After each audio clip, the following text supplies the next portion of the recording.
Et salut, bienvenue dans C'est une autre histoire. Et aujourd'hui ça va barder parce qu'on va faire le relooking mythologique d'Arès. Et j'ai failli me péter la gueule dans les marches. Arès, c'est le terrible dieu de la guerre et de la violence gratuite. Ah oui, pour l'occasion on aura une invitée toute particulière, mais je te la garde pour après.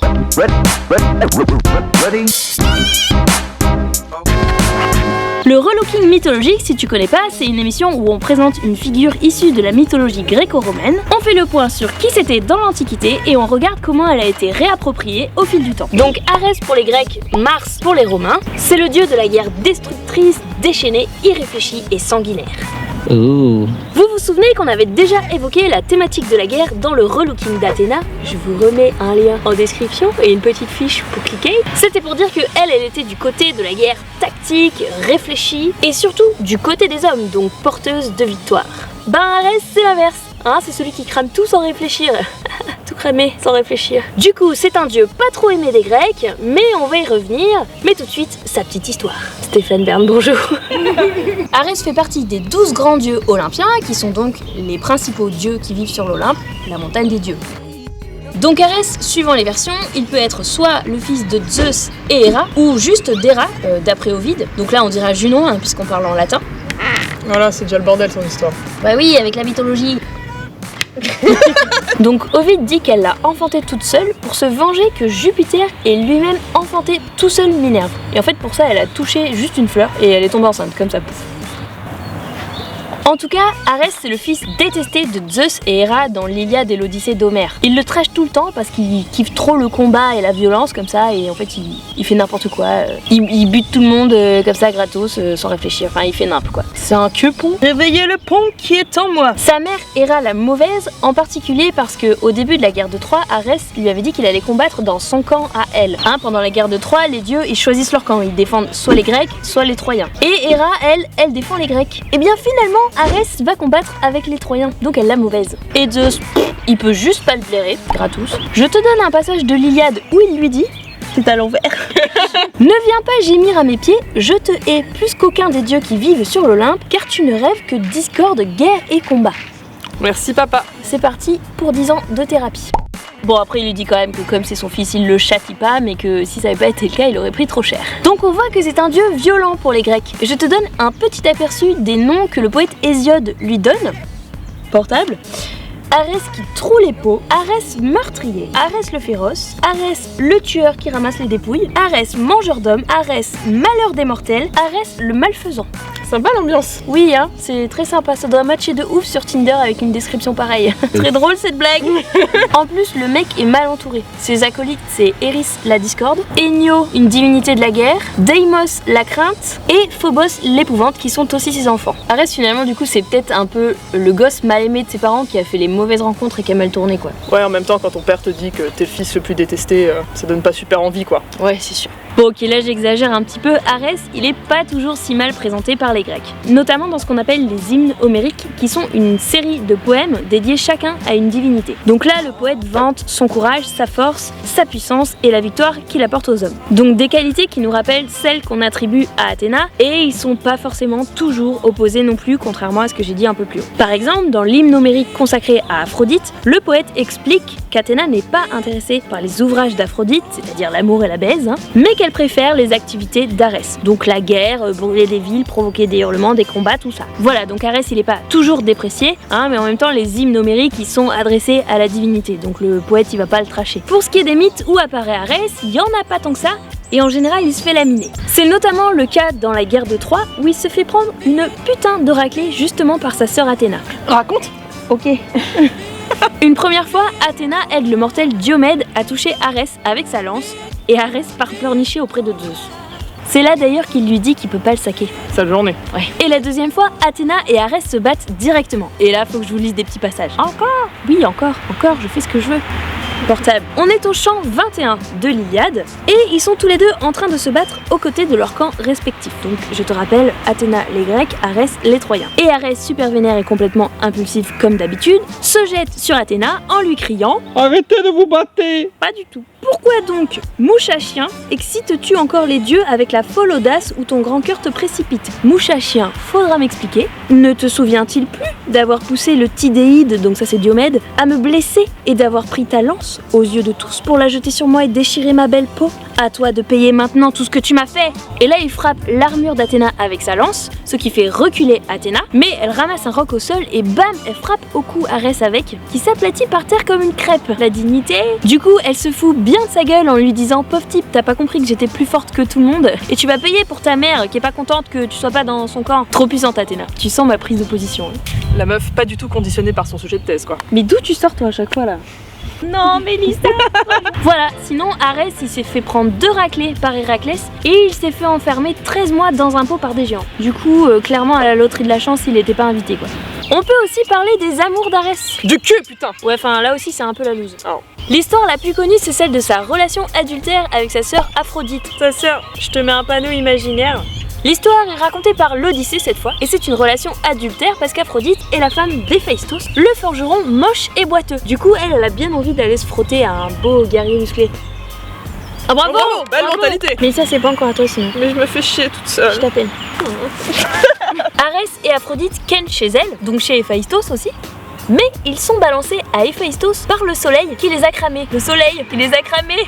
Donc, le mari jaloux décide de concevoir un piège pour les niquer. Et il fabrique et dissimule une sorte de piège, un genre de filet ou des chaînes qu'il met dans le lit. Et puis il fait semblant de s'en aller dans une contrée lointaine. Donc quand Arès voit qu'Héphaïstos s'en va, il accourt chez sa belle. Mais là, quick, ils se retrouvent tous les deux coincés dans le piège. J'ai eu des chaînes dans le lit. Des chaînes dans le lit, mince, on va pouvoir faire encore plus de sexe. Héphaïstos, fou de rage, revient et convoque tous les dieux pour bien humilier les 2 amants pris en flag. Donc voilà, t'as tous les dieux qui rigolent et qui se moquent d'eux. Hein. Il faut bien imaginer que c'est super humiliant pour Arès et Aphrodite qui sont nus, coincés dans le lit. Et là, il y a un petit passage sympa où Hermès dit à Apollon: eh ben moi je me retrouverais bien enchaîné à côté d'Aphrodite tellement elle est bonne. La beaufitude dans l'Antiquité. Bah ça passera pas sur Twitter cette année. Oh non, pas cette année, ni l'an prochain, ni jamais. Bref, Poséidon finit par convaincre Héphaïstos de les lâcher et dès que les 2 amants sont libres, hein, ils s'échappent chacun tous 2 de leur côté. Héphaïstos a dû passer une bonne soirée.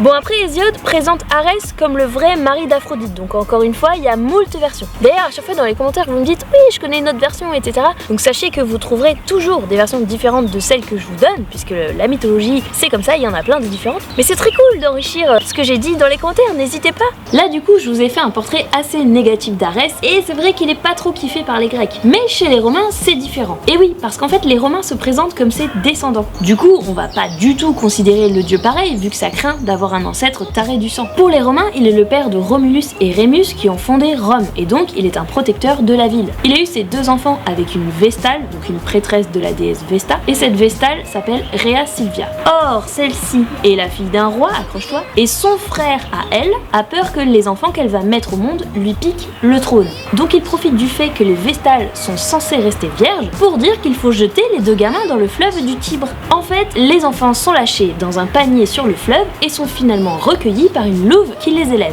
Bon, encore une fois, il y a des variantes dans les versions. Bref, ce sont eux ensuite qui fondent la ville de Rome à l'endroit où ils ont été abandonnés. Après, vous connaissez sans doute l'histoire, ils arrivent à se disputer et Romulus va tuer son frère Rémus. Mais ça, c'est une autre histoire. Quoi? Tu nous racontes pas tout? Non, j'ai failli boiter. Bon, et du coup, ça se traduit comment dans les représentations? Ben, pas toujours forcément facile de reconnaître Arès d'un simple guerrier, puisque ses attributs principaux, c'est son équipement guerrier. Donc, vous le verrez généralement en armure, mais du coup, ce qui va nous permettre surtout de l'identifier, c'est le contexte dans lequel il est représenté. Alors, soit la scène, avec les autres personnages qui l'entourent, soit le lieu où la statue ou la représentation a été retrouvée. Par exemple, une statue en armure retrouvée dans un sanctuaire d'Arès, on peut penser que c'est le dieu. Voilà, après, je laisse ça aux archéologues. D'où toujours la très grande importance du contexte en archéologie.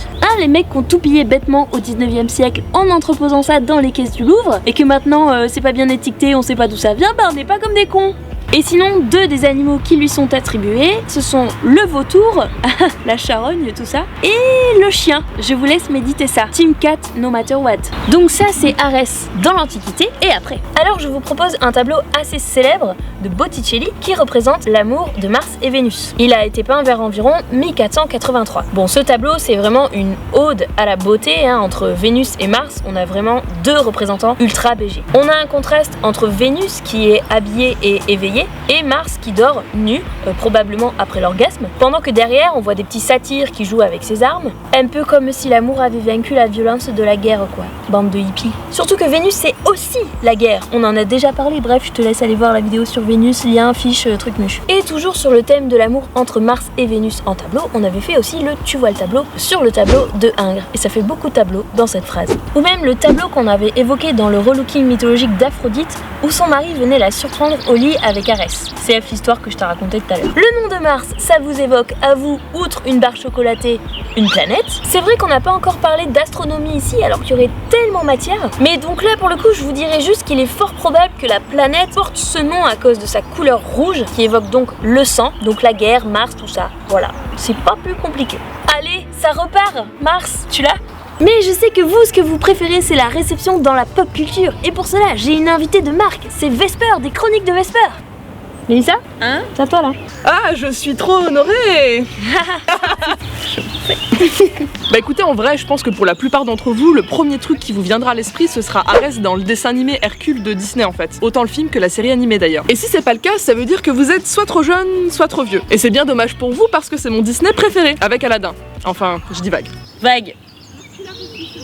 Au final, si je ne m'abuse, il a l'air à peu près fidèle au vrai, dans la mesure où on peut dire vrai pour parler de mythologie. Et il s'embrouille constamment avec sa sœur Athéna et veut tout le temps détruire Athènes. Après, si vous êtes pas trop Disney, les vieux de la vieille se rappelleront plutôt avec tendresse des séries Xena la guerrière, Hercule ou Hercule contre Arès, où il était incarné par Kevin Todd Smith. Aucun rapport avec le mec de Clerks, hein, rassurez-vous. Bon, ce serait moche de commenter son look, on va juste dire que les costumés des années 90 avaient une vision très particulière de leur époque. Sinon, pour ceux qui s'en souviennent, c'est lui qui donne son fameux chakram à Xena, pour pécho. Eh ouais. Du coup, dans cette version, il est le fils de Zeus et Héra et le demi-frère d'Hercule. Et il a le seum parce que son père, il a un chouchou et c'est pas lui. Ah bah voilà, ça rejoint ce qu'on disait sur les années de thérapie. Du coup, il veut péter à Hercule. Mais il sait qu'il ne peut pas faire grand chose non plus sous peine de subir le courroux de papa de Zeus. Il avait l'air d'ailleurs d'être plus tacticien, comme Mars quoi, plutôt qu'Arès au final. Sinon, côté cinéma live, on peut voir Arès dans des chefs-d'œuvre tels que Les Immortels ou La Colère des Titans. Pour finir sur une note quand même moins schlag, Arès c'est surtout le grand ennemi de Kratos dans le jeu vidéo God of War. En gros, après lui avoir rendu service, Arès trahit Kratos en lui faisant tuer à l'insu de son plein gré sa femme et sa fille. Du coup, Kratos est bof content et jure de se venger. Athéna accepte de l'aider et c'est grâce aux armes de cette dernière que Kratos tue son maître et devient calife à la place du calife. Mais en vrai, Manon, on ne parlerait pas d'Arès parce qu'il est l'un des antagonistes de Wonder Woman. Mais oui. C'est quoi ça? C'est des bras. Je dirais même plus que c'est le grand méchant du film. Ah mais c'est dingue! Wow. Parce que ça tombe bien, on va parler des liens entre Wonder Woman et la mythologie sur ma chaîne tout de suite maintenant. Donc si tu veux plus d'Arès, plus de mythologie, go sur la chaîne de Vesper. Et sache aussi que comme dans tous les relookings mythologiques, j'ai caché une vidéo bonus. Sauf que maintenant on peut plus mettre d'annotation, donc je peux pas te mettre un bouton secret, mais j'ai planqué l'URL quelque part dans la vidéo. Tu devras la trouver, voilà. Et pour les tipeurs, comme ils ont pas de contrepartie, faut bien que je les avantage un peu, bah je leur donne le lien. Cette vidéo est terminée, n'hésite pas à la partager, et puis surtout, n'oublie pas d'aller voir la chaîne de Vesper, c'est vraiment trop top. Nous, on se retrouve là-bas, et on se dit à très vite pour une autre histoire. Je sais pas quoi faire. Reste la fouine. Reste le crevard. Raconte. Ok. C'est là d'ailleurs qu'il lui dit qu'il peut pas le saquer. Ah ça saqué. Ouais. Ah merde. Ça tourne. Action. Tu veux des cheveux longs? Dis-moi. Sur ta gauche, Mélissa. Voilà. Vas-y, donne-moi tes cheveux. Ok, donc là je me mets comme ça. Voilà. Ouais. Ça va, t'es pas gêné? Hein, les mecs qui ont tout pillé bit. On en avait deux, on les avait recueillis, c'était tombé du nid. Et on les a pris à voler dans la couloir de la maison. On les a recueillis, donc on les a mis dans une petite boîte. Bah, ils ont eu des carences du coup. Donc on est allé voir une école vétérinaire. Donc on leur donnait avec la pipette comme ça, pop pop. Et du coup, ils avaient des petites ailes et des gros corps, elles n'arrivaient pas à voler en fait. Et les longues plumes en fait ne poussaient pas parce qu'elles n'avaient pas de fer ou de magnésium, je sais pas quoi. En pendant que Lou se calme maintenant, ça c'est pas gagné. J'ai envie de faire un bisou.